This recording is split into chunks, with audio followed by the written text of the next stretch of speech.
Hello and welcome to Mr. Randy's Wine and Spirits. I am Mr. Randy and today we're going to be doing an off-the-rip video. If you're new to the channel, hello, welcome, come on in. All my returning viewers, you know how we do, so let's do it, shall we? Today's full off-the-rip video is going to be of the Del Maguey VIDA Pueblo. Now there are several in this line and I was told that this is going to be the easiest entry point for Mezcal. Go ahead and give you a little quick bottle tour. So hold that up, give you a little twisty too. We'll have full information, as much as we can possibly gather up, and brought back to you for the full review. But for now, I'll just give you a quick looky at that side.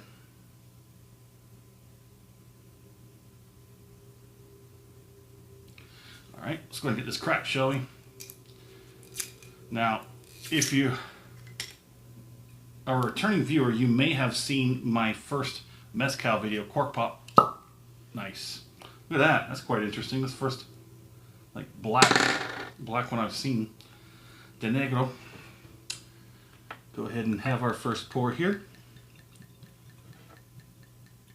Yes. So, a little more. Oh.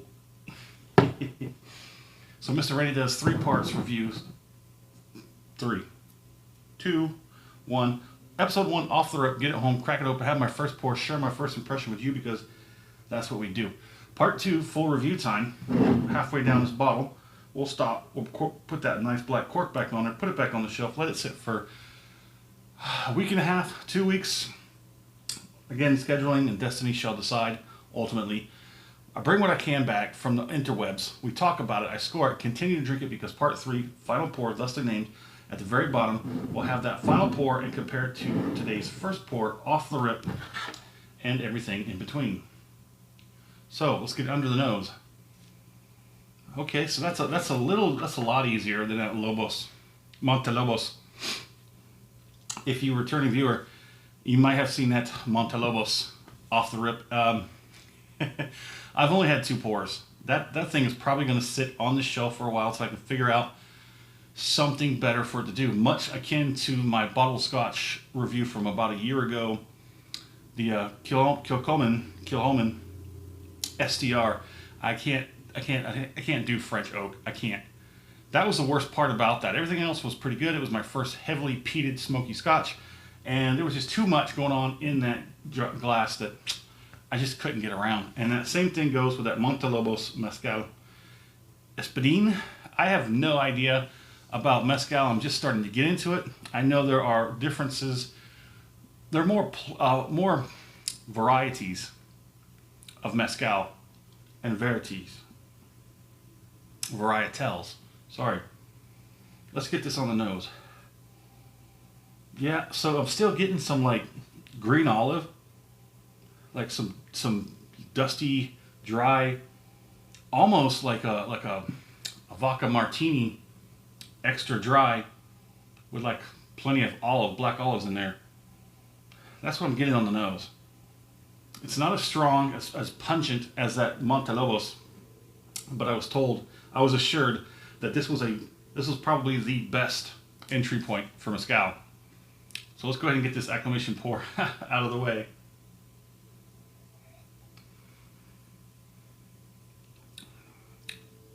Okay, that's much easier. That's a lot easier. It quintessentially is the same thing. It's just not as like blast in your face, and that's a lot easier. That is a lot easier. Now this is the weaker version of the VIDA. It's the Pueblo, the Clásico. That's the very first one, and they toned that one down and they gave us this Pueblo. Now I'm told that there are 2 that are the reigning supreme out of the entire line. There's the one that's next up from this.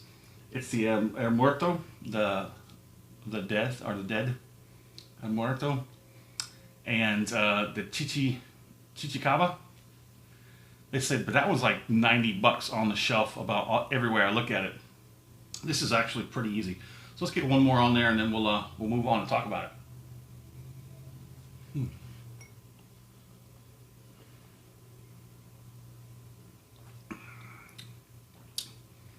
So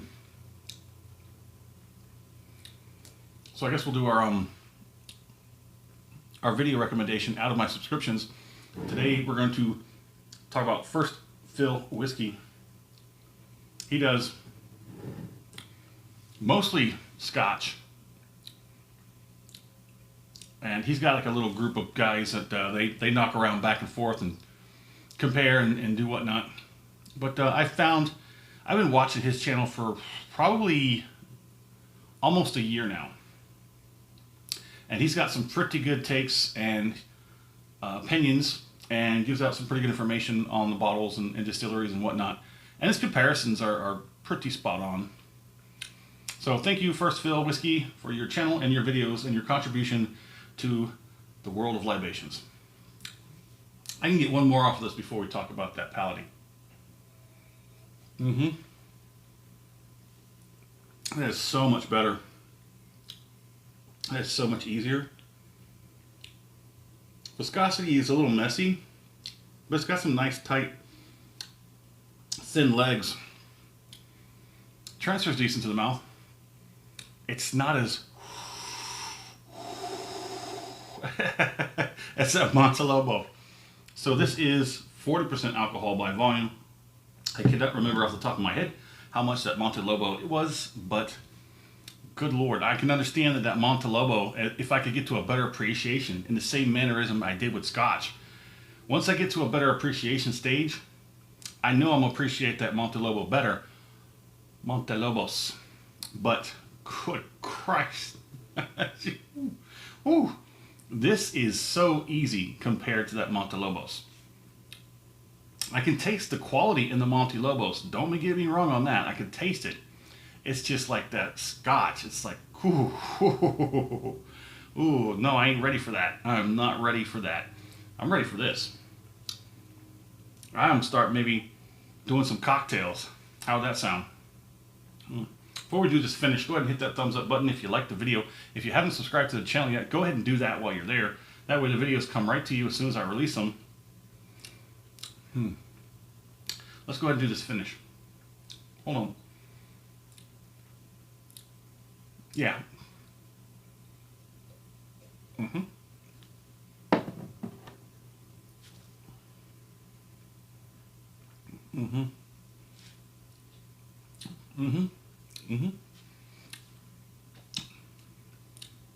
This is about two big steps down from the Montelobos as far as intensity.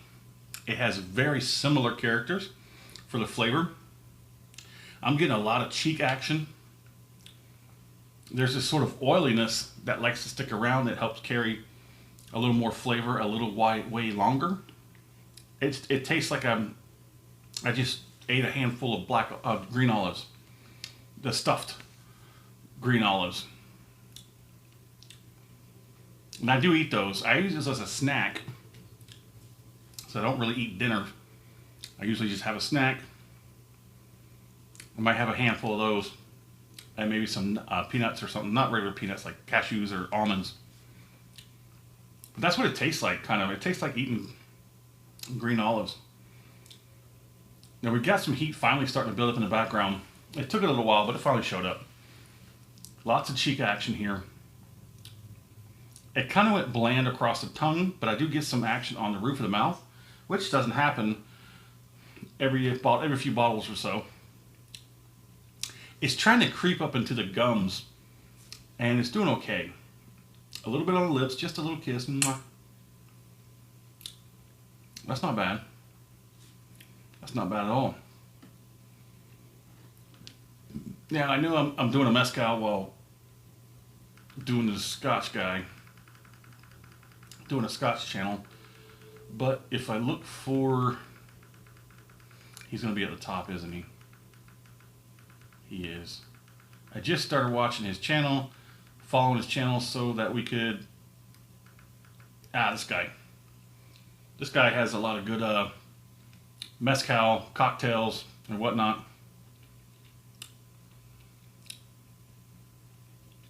But he also showcased these with a lot of those down the line. But yeah, so there it is. Let's talk about that finish even further. It's kind of lingering a little bit. It's like slowly just sort of drifting down in intensity. It's still got some good back end. It's got some heat that's going to sit around for a while, but I'm not going to keep you.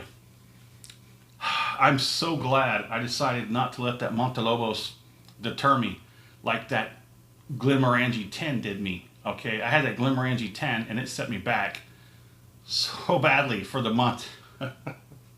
Montelobos. Oh boy. Don't get stuck back. If you try something, do a little research. Maybe there's one that's a little easier, a little different flavor charactering, something that's a little bit more acceptable and pleasurable for you to drink. Don't try just one thing and give up. That's why I always try a new bottle every single time. And if I try one, especially at entry point level, and I don't like it, I find something comparable but different enough to my liking. You should do the same yourself. In the comment section, let me know where you at, what are you drinking, what's going on in the world of libations around you. Have you had VIDA? Have you had Mezcal? Have you had the Pueblo? Let's talk about it in the comment section. And as always, thanks for stopping by here at Mr. Randy's Wine and Spirits. I'm pretty sure this one's going to be a good one.